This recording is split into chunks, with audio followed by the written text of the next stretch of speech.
আটার গোলাপ জামুন তো তোমাদেরকে দেখালাম, এবার সুজির গোলাপ জামুন দেখাবো। তার জন্য হাফ কাপ সুজিকে ফাইন করে গুঁড়ো করে নেব, হাফ কাপ গুঁড়ো দুধ নেব, পুরো 1 কাপ করব। হাফ কাপ সুজি, হাফ কাপ গুঁড়ো দুধকে 1 কাপ করে নিয়ে তারপরে একটুখানি বেকিং সোডা দেবো, 2 চামচ ঘি দিয়ে অল্প অল্প দুধ দিয়ে ভালো করে একটা নরম ডো তৈরি করব। তারপরে 10 মিনিটের জন্য রেস্টে রাখবো।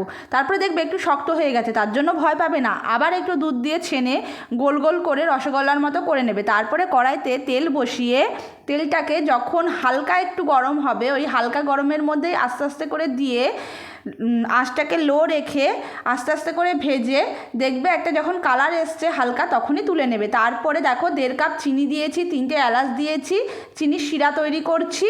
যখন দেখবে চিনির শিরাটা আঠা আঠা মতো হয়ে গেছে, তখনই নামিয়ে দিয়ে গরম গরম চিনির শিরার মধ্যে গোলাপ জামুনগুলোকে ছেড়ে দেবে। এই দেখো কি সুন্দর তৈরি হয়ে গেছে আমার সুজির গোলাপ জামুন।